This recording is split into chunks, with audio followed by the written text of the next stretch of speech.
अस्सलामुअलैकुम व्यूअर्स। मैं हूं शकील अहमद और आप देख रहे हैं मेरा YouTube channel educational services.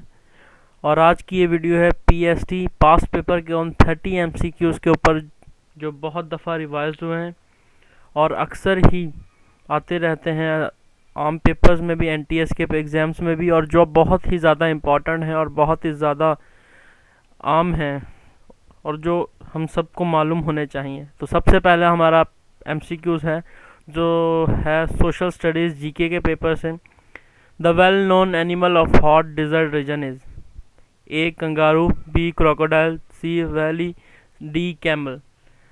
Hot desert का जानवर कौन सा है जो कि कैमल है? अक्सर आप रेगिस्तान में देखते होंगे कि रेगिस्तान में सबसे ज़्यादा रहने वाला ऊँट जो जानवर है वो ऊँट है।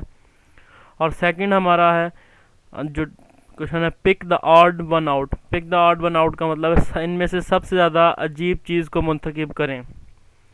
आपके पास 4 ऑप्शन दिए गए हैं: एशिया, यूरोप, अटलांटिक, ऑस्ट्रेलिया। यहाँ पर आपके पास कोई और भी आंसर हो सकते हैं, तो आपने उनमें से उस आंसर को चूज़ करना है जो बाकी 3 से डिफरेंट हो।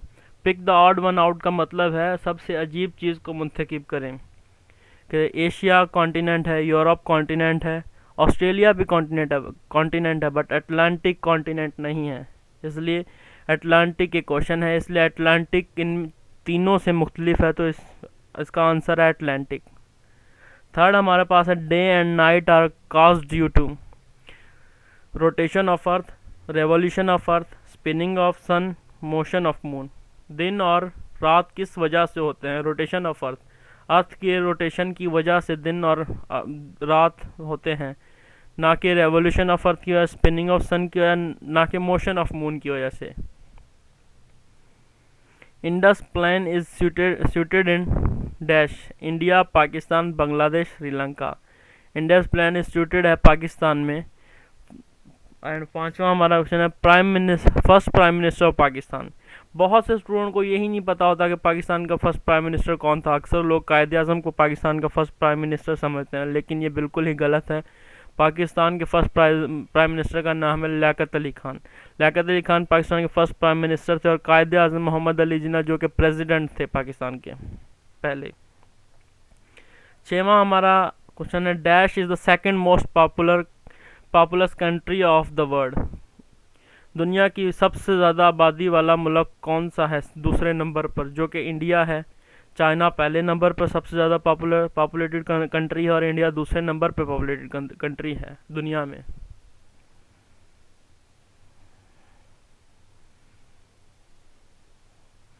सातवां हमारा सवाल है, sir Syed Ahmad Khan was the first Muslim leader in subcontinent to use the word nation for Muslim. Sir Syed Ahmad Ali Khan first मुसलमान लीडर थे सब कॉन्टिनेंट, जो कि इंडिया था, और इंडिया और पाकिस्तान में मुसलमानों के लिए अलग नेशन का लफ्ज़ इस्तेमाल करने वाले। क्या ये बात सच है या गलत? तो ये बात बिल्कुल सच है, इसलिए हमने ट्रू, जहाँ जिस आंसर पे डबल टिक है तो इसका मतलब वो आंसर बिल्कुल सही है। 8वां हमारा सवाल है, the underground water canal use for irrigation are called karez. ये भी बिल्कुल सही है। Lahore is the capital of Pakistan. Lahore Pakistan का कैपिटल नहीं है, तो ये बिल्कुल गलत है। There are 340 days in a leap year. Leap year में 340 दिन होते हैं, नहीं, ये बिल्कुल ही गलत है। पाकिस्तान का कौमी जानवर कौन सा है? ए मारखोर, बी हिरन, सी शेर, डी हाथी। पाकिस्तान का कौमी जानवर मारखोर है। इस तरह के आपके पास बहुत से सवाल आएंगे कि पाकिस्तान का कौमी दिन कौन सा है जो 23 मार्च है, पाकिस्तान का कौमी फूल कौन सा है, पाकिस्तान का कौमी फल कौन सा है, पाकिस्तान का कौमी जानवर कौन सा है। कौमी जानवर पाकिस्तान का मारखोर है। पाकिस्तान के सबसे बड़े फौजी एजाज़ का नाम बताएं। सितारा इम्तियाज़, निशान हैदर, सितारा जो रात, तीनों में से कोई नहीं है। निशान हैदर पाकिस्तान का सबसे बड़ा फौजी एजाज़ है।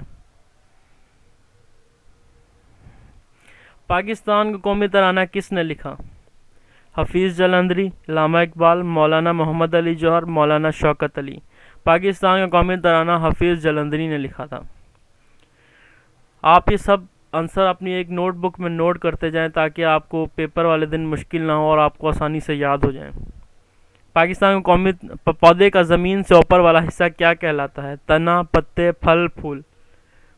ऑब्वियसली पौधे के ऊपर का हिस्सा तना कहलाता है, तने के ऊपर पत्ते, फूल और फल लगते हैं। तो पहला बेसिकली ऊपर का हिस्सा तना होता है। ईसाई किस नबी को मानते हैं? हज़रत मूसा अलैहिस्सलाम, ईसा अलैहिस्सलाम, यूसुफ अलैहिस्सलाम, इब्राहिम अलैहिस्सलाम। ईसाई हज़रत ईसा अलैहिस्सलाम को मानते हैं।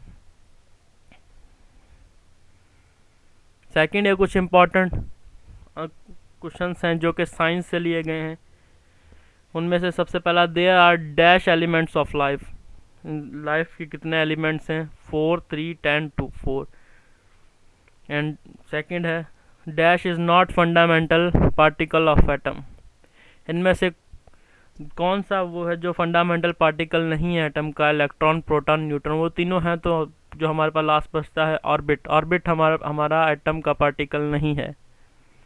और उसके बाद है, dash pulls object toward earth. Ocean, mountains, moon, gravity. Gravity pull करती है अर्थ को।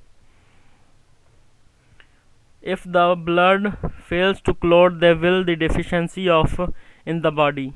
Vitamin C, vitamin A, vitamin K और विटामिन ई। VIT मतलब के विटामिन शॉर्ट फॉर्म में लिखा गया है। तो विटामिन, इसका आंसर है विटामिन के। और इसके बाद है जो हमारा सेक्शन वो है मैथमेटिक्स। मैथमेटिक्स में से जो PST का है, जो इंटरमीडिएट लेवल के मना के प्राइमरी सेक्शन से लेकर 8 तक जो हमारे आंसर आते हैं, उनमें मैथ के जो इम्पोर्टेंट सवाल जो अक्सर रिवाइज होते हैं, उनमें से ये एक है, bracket -6 close multiply by bracket -2 bracket. इसका आंसर क्या है? इसका आंसर में से A है -12, B -8, C +8, D +12। Minus minus obviously plus होता है। जब इन्हें मल्टीप्लाई करेंगे हम, 6 × 2 = 12 प्लस प्लस हम लिखें, तब उन्होंने हमें प्लस आंसर में दिया है तो हमें इसलिए आंसर टिक करना पड़ा। प्लस लिखें ना लिखें तो कोई बात नहीं होती। The product of 6A2B and 5B², 6A² B and B 5B² will be dash. इसका आंसर है A 30A² B³, B 30A² B², 11A² B², 11A² B³। तो इसका आंसर जो है वो ये है 30A² B³। जब हम 6 को 5 से मल्टीप्लाई करेंगे, इस वैल्यू फर्स्ट वैल्यू को सेकंड से मल्टीप्लाई करेंगे, तो हमारा 30A³ ही स्क्वायर ही रहेगा। B वहाँ भी है, वहाँ भी है, तो B³ हो जाएगा। नेक्स्ट है हमारे पास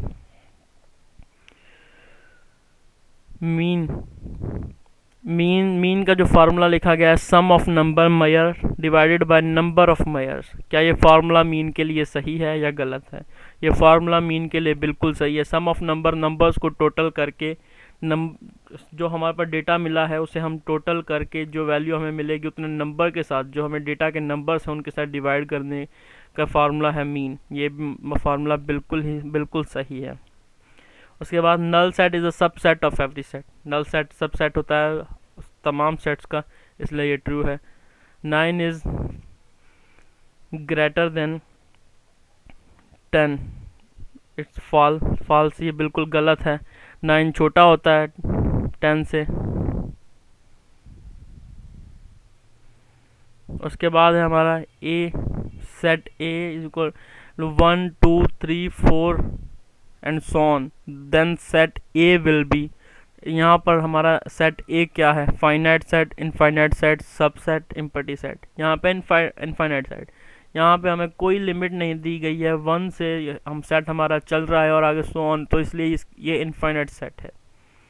next, the simplest ratio between 3 1 5 5 to 5 will be 3 5। क्या ये रेशो इन दोनों नंबर के बीच का सिंपलेस्ट रेशो 3 5 हो सकता है? हो सकता है बिल्कुल, इसलिए ये ट्रू है। हमारा जो लास्ट सेक्शन है जिसके कुछ इंपॉर्टेंट हमने MCQs लिखे हैं वो इंग्लिश। इंग्लिश का सबसे पहला, I dash busy in writing a letter.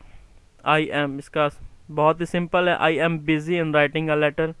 Next, he has dash his work. Do, does, done, doing. Done, he has done his work. Earth has only 1 moon, इसका जवाब है हैज़। इज़ नहीं है, can नहीं है, कंटेन नहीं है, अर्थ has only one moon. Opposite word of scatter is repair, collect, avoid, start. Scatter का ऑपोजिट वर्ड क्या है?